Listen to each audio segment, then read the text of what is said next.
Bienvenida o bienvenido a esta nueva exploración. Hoy nos metemos de lleno con un concepto clave, el derecho fundamental a la libertad religiosa. Y lo hacemos, siguiendo el análisis de Rafael Palomino en su libro Derecho y Religiones. Hola. Un tema fundamental, sí, señor. Se dice a menudo que es la primera de las libertades.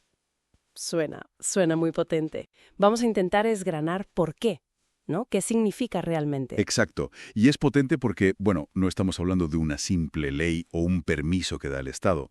Se entiende como un derecho humano, algo que viene de exigencias muy profundas de la persona. Anteriores al Estado, dices. Sí, anteriores incluso al poder político organizado. El Estado no lo crea, lo reconoce. Su papel es protegerlo. Y si miras la historia, verás que su reconocimiento en las constituciones, sobre todo en Occidente, fue bastante temprano. Claro, como respuesta a conflictos pasados, imagino. Justo, buscando la paz social, la convivencia. Fue una manera de decir, tenemos que poder vivir juntos a pesar de nuestras diferencias de creencias. Ese es el sentido histórico, muy resumido. Entendido. Y más allá de la historia, lógicamente, tiene también un peso especial. Pues sí, lógicamente. Es que de ella dependen, o al menos se relacionan muy estrechamente, otras libertades. Piensa en la libertad de expresarte, de reunirte, de asociarte. Claro, para poder vivir tu fe necesitas poder hablar de ella, reunirte con otros. Exacto. Y hay estudios, desde la ciencia política, que sugieren algo interesante. Donde hay más libertad religiosa, tiende a haber menos conflicto social. Anda. ¿Y eso? Bueno, parece que facilita la integración, reduce tensiones, incluso se ha relacionado con un mejor desarrollo económico, aunque eso es más complejo. Pero sí, tiene efectos sociales. Vaya, eso le da una dimensión muy práctica. Y antropológicamente, responde a esa búsqueda de sentido que tenemos todos, ¿no? Una búsqueda que, para ser auténtica, necesita libertad. Vale, queda clara la importancia. Pero bajando un poco al terreno, ¿qué cubre exactamente? ¿Es solo poder creer en lo que uno quiera en su fuero interno? No, va mucho más allá.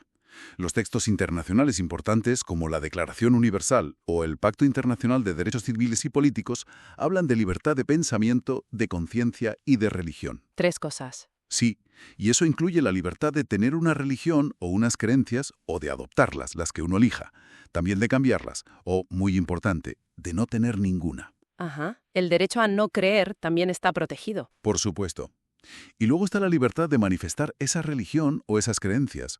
Y esto puede ser individualmente o en grupo, en público o en privado. ¿Manifestar cómo? Pues a través del culto, de la enseñanza, de las prácticas diarias, de la observancia de ciertos ritos o normas. Y ojo, protege igual a las creencias teístas, como las religiones tradicionales, que a las no teístas o incluso a las convicciones ateas o agnósticas. Es muy amplio. Entendido. Esa amplitud es clave, sobre todo hoy en día. Y parece que dentro de esta libertad hay como distintas capas, ¿no? Has mencionado lo interno y lo externo. Sí, exacto. Se suele hacer una distinción importante. Por un lado está la faceta negativa. Nadie te puede obligar a declarar tus creencias ni actuar en contra de ellas. Eso lo recoge, por ejemplo, la Constitución española. Que no me fuercen, vale. Y por otro, la faceta positiva. El derecho a poder vivir y actuar de acuerdo con tus convicciones. Poder hacer cosas acordes a mi fe o mis ideas. Eso es. Y luego está la otra gran distinción. La dimensión interna, el forum internum, que es tu conciencia, tu libertad íntima de creer o no creer. Y esa es absoluta. Ahí no se puede meter nadie. Intocable. Intocable. Pero luego está la dimensión externa, el forum externum, que es cuando manifiestas esas creencias hacia afuera. Y esa, lógicamente, sí puede tener límites. Claro, porque ahí ya interactúas con la sociedad, con los demás. Exacto. Ahí es donde entra la necesidad de compatibilizar derechos. Vale, creo que se entiende la diferencia. ¿Y quién tiene este derecho? ¿Solo las personas, los individuos? Principalmente sí. La titularidad es de todas las personas físicas. Da igual si eres ciudadano, extranjero, residente, todas las personas. Universal. Sí, pero, y esto es muy importante, también se reconoce a las comunidades religiosas, a las iglesias, confesiones, comunidades, como sujetos colectivos. Ah, las organizaciones también. También, porque la religión muchas veces se vive en comunidad, y este reconocimiento implica proteger su autonomía, que puedan definir su propia doctrina, sus normas internas, elegir a sus ministros, gestionar sus asuntos, sin que el Estado se meta indebidamente. Es la parte colectiva del derecho. Entiendo. Protege al grupo para que el individuo pueda vivir su fe dentro de él. Algo así, sí. Una cosa necesita a la otra. Has mencionado antes los límites a esa manifestación externa. Eso es un punto delicado, imagino. ¿Qué límites son aceptables? Muy delicado, sí. A ver, los límites tienen que cumplir requisitos muy estrictos. Primero, tienen que estar previstos en una ley. No vale una decisión arbitraria. Tiene que haber una norma clara. Exacto.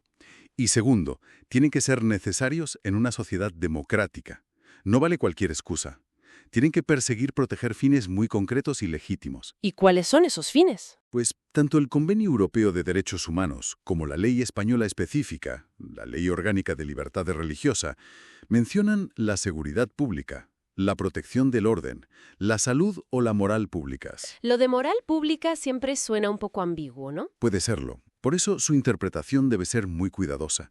Y, fundamental, la protección de los derechos y libertades de los demás. Ese es el límite más claro. Tu libertad termina donde empiezan los derechos del otro. Vale. Seguridad, orden, salud, moral y los derechos de los demás. Y son motivos tasados, entiendo, no se pueden inventar otros. Tasados y de interpretación restrictiva. La regla general es la libertad.